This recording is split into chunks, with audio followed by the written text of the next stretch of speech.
tere, minu nimi on Eret, aitäh, et olete mu kanalile tulnud. Head uut aastat kõigile. Mul on väga hea meel täna teie ees jälle rääkida ja selle aasta avasaates, selle aasta esimeses saates me räägime kohvi joomisest.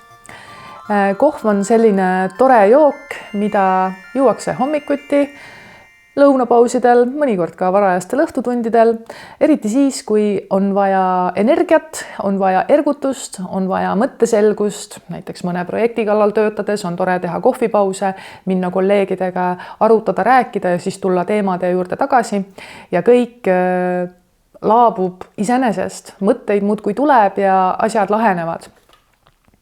Aga eelmise aasta keskel ma tunnetasin, et mina tahan oma elustiilis teha muutust. Et ma tunnetasin seda, et mu aju on liialt ülestimuleeritud ja ma sõltun kohvist liiga palju, et kohv kui erguti on mu elus liiga tähtsal kohal. Ja algas see sellest, et mu ööuni ei olnud enam väga sügav ega kvaliteetne. Ma lükkasin pidevalt oma väsimushooge edasi, siis suure hulga kohvi tarbimisega tekkisid ärevused, ärevad mõtted, kas ma ikka jõuan kõike valmis, kas ma ikka saan hakkama, kas ma ikka olen piisavalt hea. Kõik nagu tänu sellele, et mu aju tootis pidevalt juurde siis erinevat sellist mõtteprahti. Ja minu meelest kohvi tekitab sellist nagu ülereageerimist, ülestimuleeritud aju ei mõtle ja ei toimeta enam nii, nagu ta peaks seda tegema. Kui me joome kohvi ja kui me joome liiga palju kohvi või joome lihtsalt kohvi, oleneb inimesest täiesti, aga ma räägin konkreetselt praegu endast, siis mina tunnetasin ka seda, et ma ei saa enam täpselt aru, ma ei saanud enam täpselt aru, kui ma kohvi jõin, et mis hetkel ma olen nagu päriselt väsinud ja mis hetkel ma olen kuidagi kunstlikult väsinud, et ka see väsimusastme tunnetamine, oma energiabalansside nagu tunnetamine minu meelest kohvi joomisega nagu hägustub. Ja siis eelmise aasta keskel ma tegin selle sammu, et otsustasin, et ma proovin, mis oleks elu ilma kohvita, kuidas ma hakkama saan.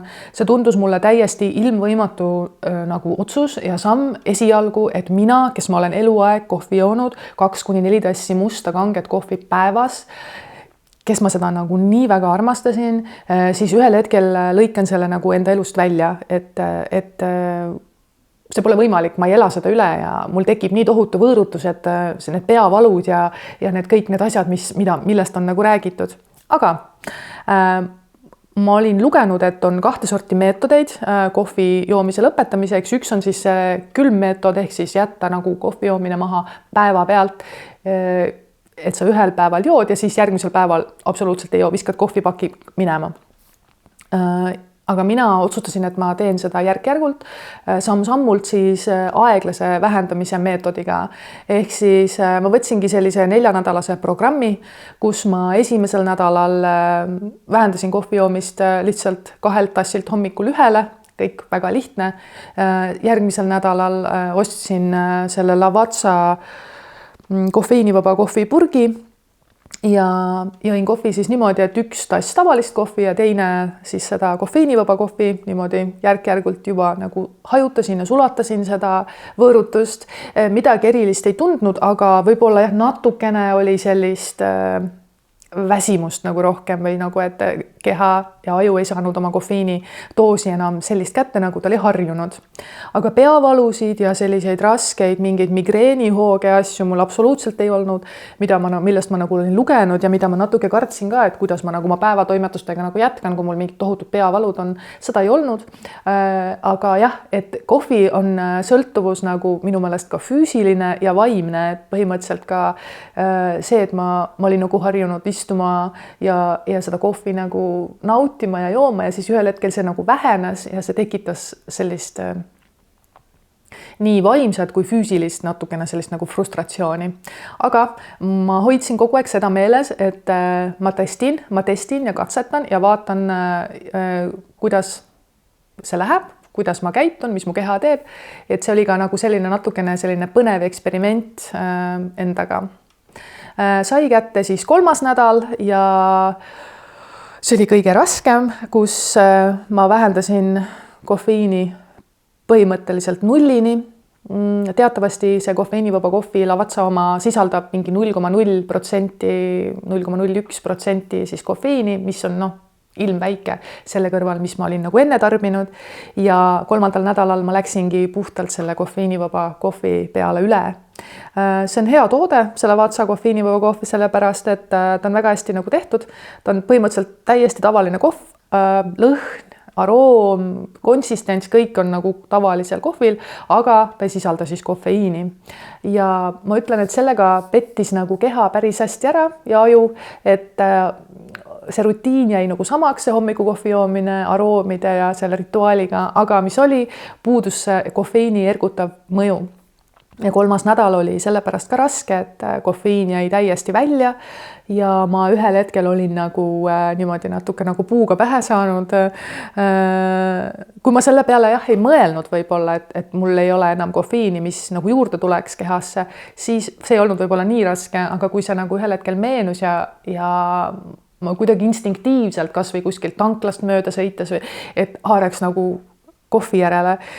Ja mul tuli meelde, et aga jaa, mul on ju see periood, kus ma ei joo kohvi hetkel ja kuidagi sellega vaimselt nagu ka läks aega, et harjuda, et see nagu välja jätta.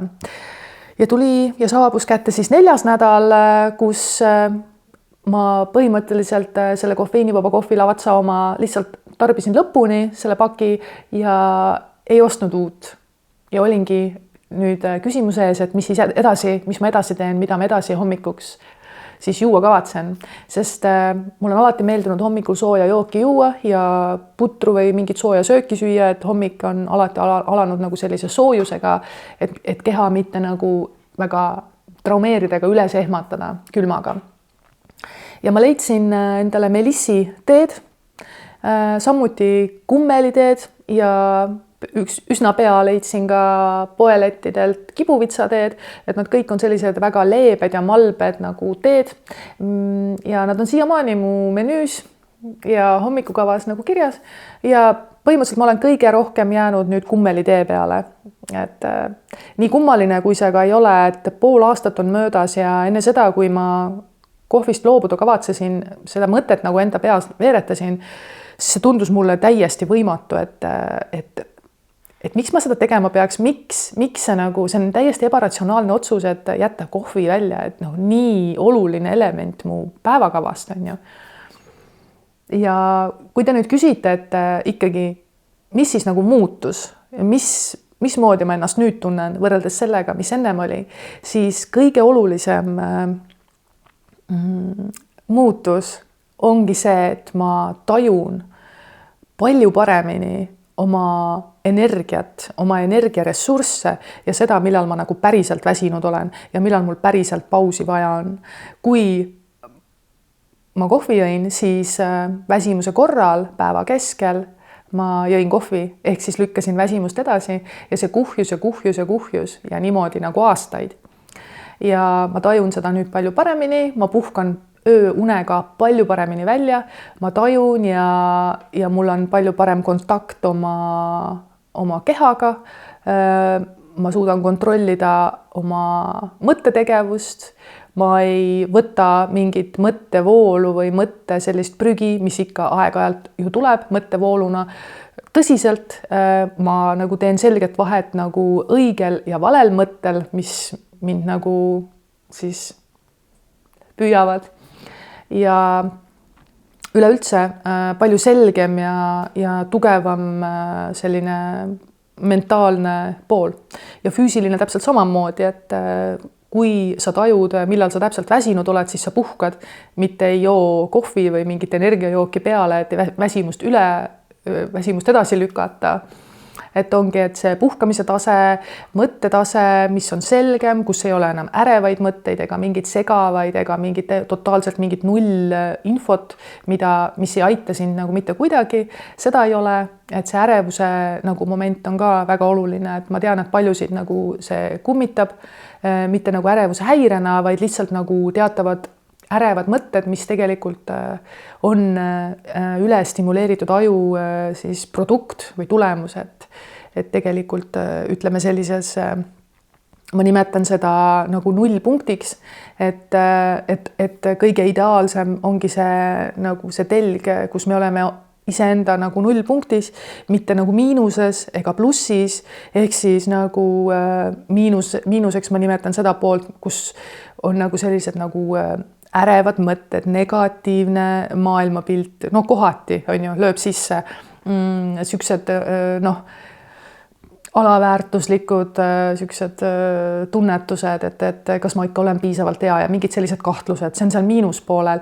Plusspool on see näiteks, kui me oleme väga õnnelik, kui meid on just edutatud või kui me oleme saanud mingisuguse hästi ägeda komplimendi või keegi on meid tõstnud, või see on see ego pool nagu, et või me oleme armunud või kuidagi hästi nagu see on üle nagu võimendatud siis emotsioon on ju, mis ka tegelikult ei ole nagu normaalne, vaid me peaks nagu püüdma liikuda selle oma nullpunkti suunas, ehk see võimalikult kaua, võimalikult tihti selles nullpunktis olla, ehk siis ma ei ole ülestimuleeritud, ma ei ole alastimuleeritud, mul ei ole nagu frustratsiooni ega ärevust ja samas ma ei ole ka mingi nagu happy või kogu aeg nagu nii sellises võimendatud õnnetundes, vaid et ma olen rahus, ma olen endaga rahul, ma olen oma eluvalikutega rahul, ma olen oma elustiiliga rahul ja kõikide nende asjadega.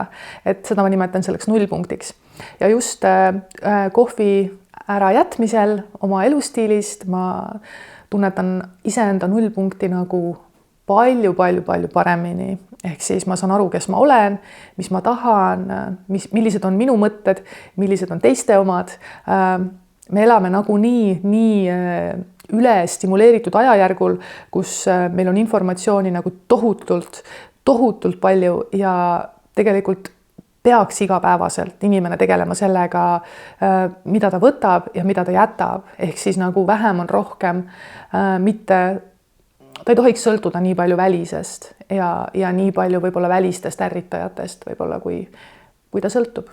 Me kõik tegelikult, ja see oli ka üks see mõte, miks ma tahaks oma elustiili muutusi ja kohvi joomise nagu kõrvale jätsin.